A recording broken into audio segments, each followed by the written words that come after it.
to just get out of just playing your normal licks and lines. You know, so that's a really great exercise. And then try eighth notes.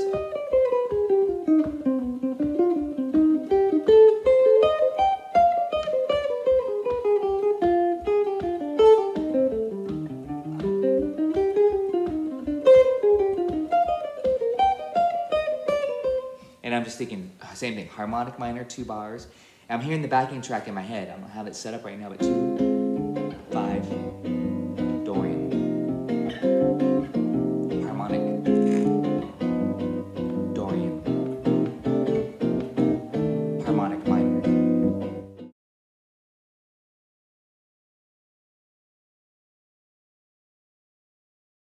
That too. It's like, you know, you got to know your modes, you got to know your pentatonics, got to know whole tone scales, melodic, like that's the vocabulary for all of this music. We're talking about all these guys know that stuff, even if they don't think they say they do, you know, but they will hear these ideas, you know, whole tone scales, melodic minor, harmonic minor, chromatic, diminished octatonic scale, the 8-note scale. But again, that's a big part of the vocabulary for this music is the 2-5-1. And even if you go back to some of those early swing tunes too, you know, like After You've Gone, or, you know, I'll See You in My Dreams. If you're a gypsy jazz and swing player, you can apply a lot of this stuff to those tunes, or All of Me for that matter. What to do on dominant chords. What else can I do? You know, what would you normally do on an E7 chord? Well, hopefully you'll have a lot of different ideas to try out. I think that's important to have.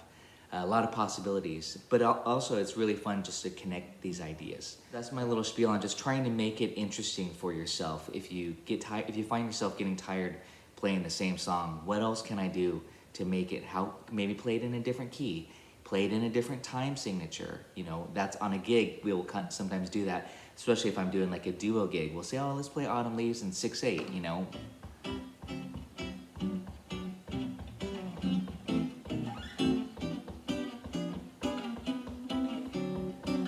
I was naming songs earlier about which songs use Autumn Leaves. I said For Sephora, which is a Stockler-Rosenberg song. He uses that in the B section. Black Orpheus, and then I forgot, Barrelli-Legrain uses it in a tune called Made in France. That's his section there. He uses the Autumn Leaves progression. Again, it's such a standard progression and used a lot in of course, gypsy jazz, but just other jazz progressions as well. So, but just again, some possibilities over some of these songs and standards, which I hope you apply to other standards that you enjoy before we look at something like All the Things You Are, that's a little bit less typical, less standard, even though it still has 2-5-1s, but it just is a longer progression, or How High the Moon, or something like that, where some other of these interesting jazz classics. Modes, harmonic minor use, some melodic minor. I know that might be new for some of you, for sure. Just triads, you know, just keeping it simple. Blues scale, pentatonics. I was demonstrating the harmonic minor resolving to the melodic minor, which is really similar. So what is the difference between harmonic minor and, for your example, Dorian? If the modes are kind of the new topic here, in the key of B flat, C Dorian is this. Okay, that's just one octave.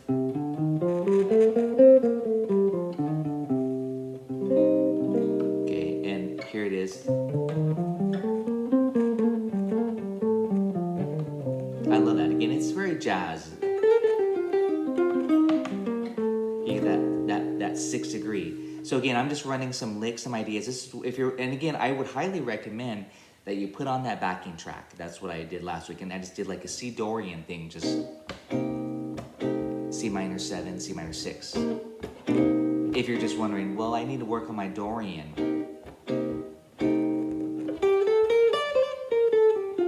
And again, I'm just running through that one position here.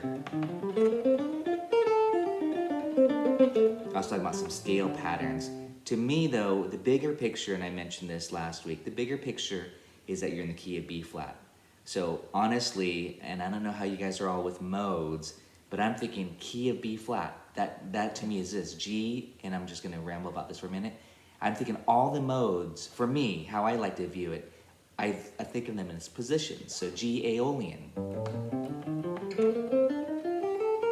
A whatever. So Again, think about it as opening up the whole fretboard to yourself.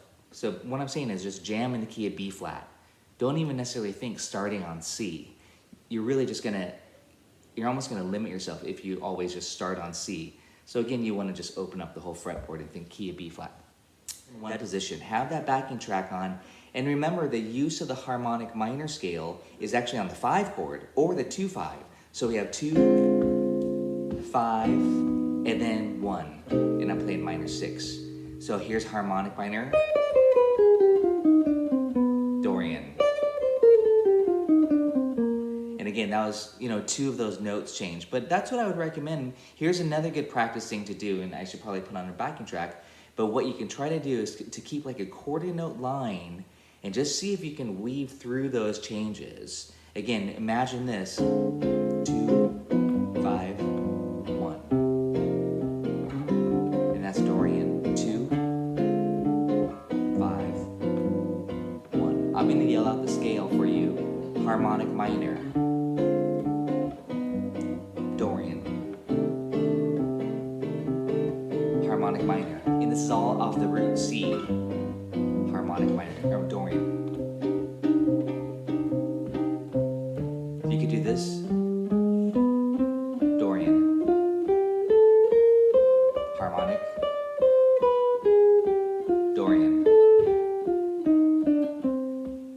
harmonic minor, Dorian, harmonic minor. I'm just actually keeping a quarter note line going. Harmonic minor. I'm just doing 2 bars. Dorian. Harmonic. And I'm just doing, again, quarter notes. So if that's a new exercise for you, put on your play along. See if you can just start off kind of walking the bass line. 2 bars of harmonic minor, 2 bars of Dorian. That will, and then you'll start to think intervallic. You'll start to just get out of just playing your normal licks and lines. So that's a really great exercise. And then try 8th notes.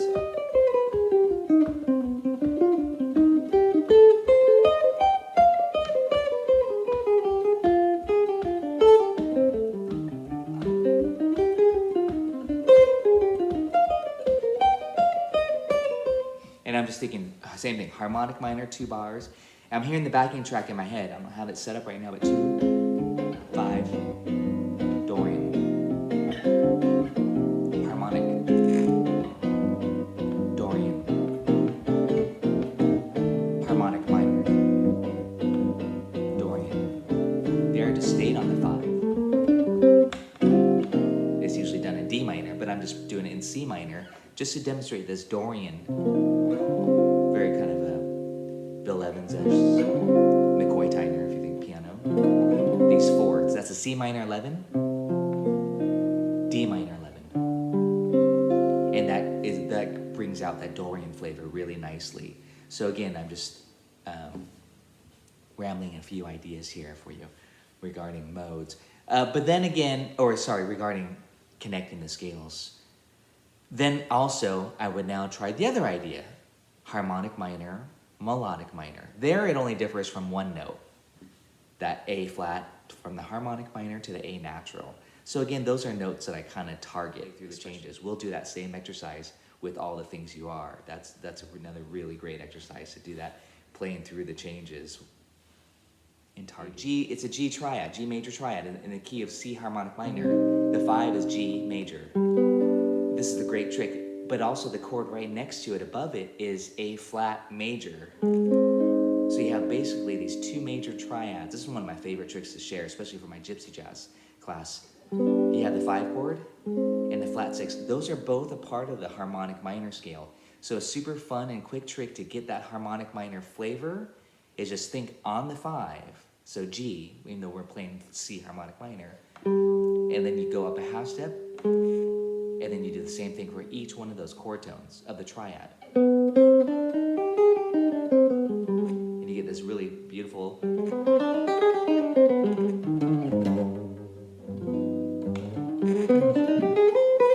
So it's a quick, super easy trick, assuming you know a G major triad everywhere or somewhere on your fretboard. You visualize that G triad, and then you play A flat also.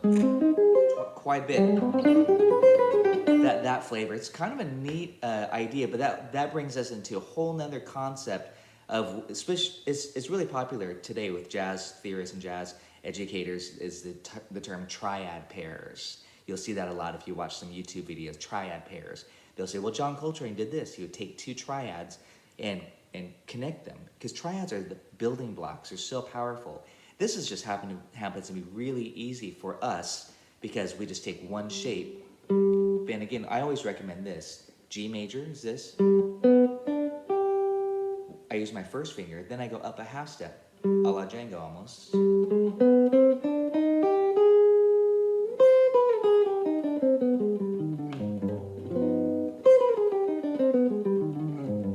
And that's over this.